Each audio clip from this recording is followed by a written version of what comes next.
Hello dear students, friends, welcome. இந்த வீடியோவில் 10th English public exam உடைய சென்டமா கொஸ்டின் பேங்க் உடைய அப்டேட் இந்த வீடியோவில் பார்க்க போகிறோம். இப்போ 10th மாணவர்கள் நாளைக்கு இங்கிலீஷ் எக்ஸாம் எழுத போகிறீங்க. ஸோ இந்த இங்கிலீஷ் எக்ஸாமில் நீங்கள் முழுமையாக மதிப்பெண் எடுப்பதற்கு இந்த வீடியோ உங்களுக்கு 100% சப்போர்ட் பண்ணும். ஸோ லாங்குவேஜ் சப்ஜெக்ட்லேயுமே உங்களுக்கு முழுமையாக மதிப்பெண் போடுவாங்க. அது உங்களுடைய ஆன்சர்ஸ் எல்லாம் லெஜிபிள் ஹேண்ட் ரைட்டிங்கில் இருக்கணும். வித்தவுட் மிஸ்டேக்ஸ் இல்லாமல் நீட்டாக அழகாக ப்ரெசென்ட் பண்ணியிருந்தீங்கன்னா உங்களுக்கும் முழுமையாக மதிப்பெண் கிடைக்கும். நம்ம சேனல் ஆல்ரெடி பார்த்தீங்கன்னா பப்ளிக் எக்ஸாமுடைய original paper presentation script video upload பண்ணியிருக்கோம். ஸோ நீங்கள் அந்த வீடியோ பார்க்கலாம், லிங்க்கை இதே வீடியோவில் கொடுத்துருவேன், டவுன்லோட் பண்ணிக்கோங்க. அதோடு இந்த வீடியோவில் பார்த்தீங்கன்னா 6 PTA model question paper with answer key, 5 public எக்ஸாமுடைய original question paper with answer key, அது இல்லாமல் உங்களுக்கு ரிவிஷன் எக்ஸாம் ஹாஃப் இயர்லி எக்ஸாமுடைய அதர் டிஸ்ட்ரிக்டுடைய கொஷின் பேங்க் 3 PDF லிங்க் கொடுத்துருக்கோம். ஸோ இதில் கிட்டத்தட்ட ஒரு 15-20 கொஷின் இருக்கும். தயவு செய்து இதை நீங்கள் ரீட் அவுட் பண்ணணும். ஒவ்வொரு கொஷினாக எடுத்து நீங்கள் ரீட் அவுட் பண்ணுங்கள். இன்றைக்கி ஒரே ஒரு நாள் மட்டும்தான் உங்களுக்கு டைம் இருக்குது. ஸோ பார்ட் 1ல் ஒரு 14 1 மார்க்ஸ் இருக்குன்னா இந்த public exam question, PTA question, revision exam, half yearly exam இதை மட்டும் நீங்கள் படித்தாவே பார்ட் 1ல் 14 மார்க்ஸ் எடுத்துடலாம். அதே மாதிரி பேராகிராஃப் கொஸ்டின் ப்ரோஸில் 2 அட்டன் பண்ண போகிறீங்க, போயத்தில் 2 அட்டன் பண்ணலாம், ஒன்று கூட அட்டன் பண்ணிக்கிட்டு ஒரு போயம் அப்ரிசியேஷன் அட்டன் பண்ணிக்கலாம். ஸோ நீங்கள் மொத்தம் 3 பேராகிராஃப் அட்டன் பண்ணுறதுக்கு இதே போதும் உங்களுக்கு. நீங்கள் 5 பப்ளிக் எக்ஸாம் கொஸ்டின் ரிவைஸ் பண்ணி செக் பண்ணி பாருங்கள், PTA கொஸ்டின் செக் பண்ணி பாருங்கள். நீங்கள் ஹாஃப் இயர்லி எக்ஸாம், ரிவிஷன் எக்ஸாம்லாம் எப்படி கேட்டிருக்காங்க அப்படின்னு ஜஸ்ட்டு ஒரு செக்அப் பண்ணிக்கிட்டு நீங்கள் அதை மட்டும் படிச்சிங்கன்னா பேராகிராஃப் கொஸ்டின் ஃபுல்லாக கம்ப்ளீட் பண்ணிடலாம். அடுத்து நீங்கள் எழுதக்கூடியது பார்த்தீங்கன்னா 2 மார்க் கொஸ்டின், ப்ரோஸில் வரக்கூடிய 3 2 மார்க் கொஸ்டின் அட்டன் பண்ண போகிறீங்க. ஸோ அதுவுமே நீங்கள் இந்த கொஸ்டினை மட்டும் ரெஃபர் பண்ணி படித்தாவே அந்த 6 யூனிட்டில் இதே வந்துடும். ஓகேங்களா?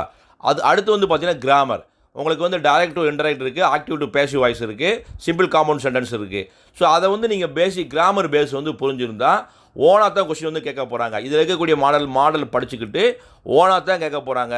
ஸோ கிராமரை பொறுத்தவரைக்கும் உங்களுக்கு 3 கொஸ்டின் அட்டன் பண்ண போகிறீங்க. உங்களுக்கு direct to indirect, active to passive, அதேமாதிரி சிம்பிள் சென்டென்ஸ், காம்பவுண்ட் சென்டென்ஸ் கேட்பாங்க. ஸோ இதெல்லாம் உங்களுக்கு கிராமர் பேசிக் இருந்தால் அந்த 2 மார்க்ஸ் எல்லாம் நீங்கள் கம்ப்ளீட் பண்ணிடலாம். ரிமைனிங் வரக்கூடிய எல்லா கொஸ்டினுமே பார்த்தீங்கன்னா அதேமாதிரி சப்ளிமெண்ட்ரி பேராகிராஃப். இதை தவிர்த்து அடுத்து எழுதக்கூடிய நீங்கள் எல்லாமே உங்களுடைய இங்கிலீஷ் வொக்காபுலரி நல்லா இருக்குது, இங்கிலீஷுடைய சென்டென்ஸ் எல்லா மீனிங் எல்லாம் நீங்கள் புரிஞ்சுருக்கீங்க, சென்டென்ஸ் எல்லாம் ஓனாக மேக் பண்ணுவீங்கண்டா சூப்பராக நீங்கள் ஓனாகவே எல்லாமே எழுதிடலாம். ரிமைனிங் வரக்கூடிய எல்லாமே பார்த்தீங்கன்னா எல்லா கொஸ்டினுமே 1 மார்க்கில் கொஸ்டின் நம்பர் 7லேருந்து 14 வரைக்கும் உங்களுக்கு வெரைட்டி ஆஃப் 1 மார்க்ஸ் இருக்குது. ப்ரீஃபிக்ஸ் இருக்கும், சஃபிக்ஸ் இருக்கும், ப்ளூரல் ஃபார்ம் இருக்குது, கொஸ்டின் டேக் இருக்குது, ப்ரிபோசிஷன் இருக்குது, லிங்கர்ஸ் இருக்குது, அப்ரிவேஷன் இருக்குது, சென்டென்ஸ் பேட்டர்ன் இருக்குது. ஸோ இதெல்லாம் நீங்கள் பேசிக் கிராமர் புரிஞ்சால் மட்டுமே தான் அதுக்கு ஆன்சர் பண்ண முடியும். எவ்வளோ நம்ம மனப்பாடம் பண்ணி படித்தாலும் அதுக்கு ஆன்சர் பண்ண முடியாது. அதே மாதிரி தான் 5 மார்க் 5 மார்க்கில் தான் உங்களுக்கு மேக்ஸிமம் கண்டென்ட் இருக்குது. கிட்டத்தட்ட ஒரு 50 மார்க்ஸ் 5 மார்க்ஸ் தான் இருக்குது. அதில் பேராகிராஃபாக எழுதக்கூடியது 2 ப்ரோஸ் எழுதுங்க, ஒரு போயத்தில் எழுதுங்க. ரிமைனிங் எல்லாமே நம்ம ஓனாக எழுதக்கூடியது தான். ஓகேங்களா? அட்வர்டைஸ்மெண்ட் ஆகட்டும், நோட்டீஸ் ரைட்டிங், லெட்டர் ரைட்டிங், இதே மாதிரி தான் பிக்சர் டிஸ்கிரிப்ஷன் எல்லாமே ஓனாக தான் எழுத போகிறோம். அதே மாதிரி தான் 2 8 மார்க் 2 8 மார்க்குமே ஒன்று டெவலப் தி ஹிண்ட்ஸ் எழுத போகிறீங்க. இது உங்கள் ஸ்கூலில் என்ன மெத்தடில் ஃபாலோ பண்ணியிருக்காங்களோ அதை ஃபாலோ பண்ணிக்கோங்க. இன்னொரு 8 மார்க் பார்த்தீங்கன்னா ஒரு பேராகிராஃப் கொடுத்து அதுக்கு கொஸ்டின் ஆன்சர். இதான் ரொம்ப ஈஸி. போயத்துடைய கொஸ்டின் அட்டன் பண்ணிடாதீங்க.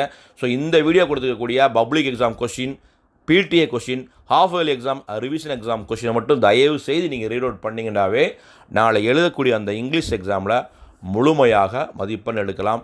இதில் எல்லா PDF லிங்க்கையும் நான் டிஸ்கிரிப்ஷன் பாக்ஸில் தனித்தனியாக கொடுத்துறேன். நீங்கள் டவுன்லோட் பண்ணி இப்போதிருந்து இன்றைக்கி ஒரு நாள் ஃபுல்லாக நீங்கள் படிச்சிங்கன்னா நாளை எழுதக்கூடிய தேர்வுகளில் சென்டம் மார்க் கன்ஃபார்ம். இந்த வீடியோ பிடிச்சா லைக் பண்ணுங்கள், மறக்காமல் இந்த வீடியோ ஃப்ரெண்ட்ஸுக்கும் ஷேர் பண்ணுங்கள். All the best. தேங்க்யூ.